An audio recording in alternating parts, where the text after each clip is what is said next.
follow up Back in Black, a masterpiece and a commercial phenomenon? Well, it's AC/DC, so you make more of the same, but with a bit of an extra commercial edge. Well, Back in Black felt like a very marketable album. It also felt like the band had kind of stumbled into making it that way. Yes, they've been led along by Mutt Lange, carefully crafting that commercial AC/DC sound, but it also feels like the Young Brothers kind of stumbled into this super commercial formula as opposed to deliberately going for it. Whereas throughout this record, you can definitely tell he wanted the success to last and design this from the ground up to be played on the radio and be a #1. For this reason, I know many people aren't a big fan of this album. For me though, I mean, personally, bearing in mind Brian Johnson is my favourite AC/DC singer, I think this album's great. No, not in the same league as Back in Black great, or Higher to Hell, but it's damn fun nonetheless. I mean, I find it hard to think how any AC/DC fan can really criticise the title track. I mean, it's unbelievable, quite simply. If you could judge the quality of this album just on this opening song, then it may rival, possibly exceed freaking Back in Black. I mean, alas, the album does go downhill from here, but not as dramatically in my eyes as other critics would make it out to be.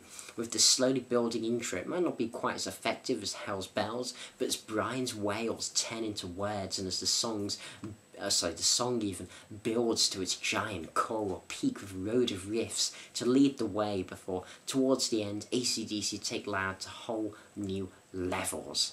They make everything louder than everything else with genuine cannons firing, which is pretty badass in every way to have cannons. This is one of the greatest songs, in my eyes, that they've ever done. I mean, what's there to fault? It's an interesting, highly melodic AC/DC anthem and a bona fide classic for a reason. I also enjoyed the second track, Put the Finger on You. This has a whole lot of energy. This is a raucous yet commercial Brian Johnson era AC/DC song, and just has that spark that I would say later material will come on to soon lacked. Angus's lead work never feels too showy. It's just concise and necessary, and then having a great big melody in the chorus. Well, AC/DC have always been a catchy band, and that's certainly why they became so big, as I alluded to earlier. Again, there is definitely a more deliberate commercial aspect to their songwriting this time around. I mean, you look at songs such as this, Put the Finger on You, also Night of the Long Knives and Spellbound, which seem to have these enormous choruses which are fuller, richer than the earlier Bond material. You can tell they wanted the success to continue, but again, I don't see it as that bad a thing with this album. I actually think they pull it off quite well, and while in some later releases this mentality would make them completely suck, here the balance is just right, and another part that's definitely Mutt Lange and his reduction. Though it does appear to have been smoothed out, taking away some of the bite in Angus's tone, leaving out some of that crunch, making it a bit smoother, a bit more melodic, again, more marketable. Well, this wouldn't have worked on the earlier stuff. I think it worked quite well here. I know some people criticise the production on this album, but I think for the style of song they're going for, I think it's a decent fit, to be honest.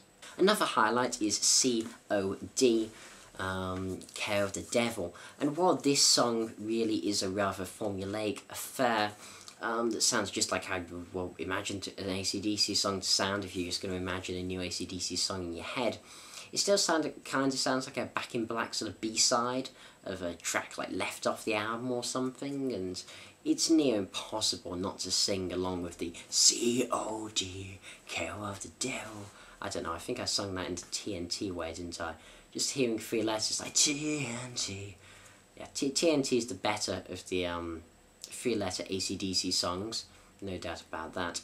And the solo here is definitely the best on the album. While it doesn't set the world alight, it's a very, very well performed solo. So yeah, I mean, I'm still not going to deny this album does have some filler. Let's get it up. Let's not even bother trying to be subtle euphemism in the chorus. It's awful. Just let's get it up. Just no AC/DC. Why you have to do this? Even for you AC/DC, this chorus is a bit too puerile. And yeah, I suppose Breaking the Walls and Inject the Venom can feel a little dull and mediocre at times, but still, for all of its mainstream formulaic failings, I find this a solid, very enjoyable album that is, after all, just a lot of fun, with AC/DC still near to their peaks. Considering what is to come and the rots that would attack and seize control of their discography, this seems, well, quite frankly, amazing. It's a 7.75 out of 10. This has been TheAIbumMan. Thanks for watching, comment, subscribe, and as usual, long live rock and roll.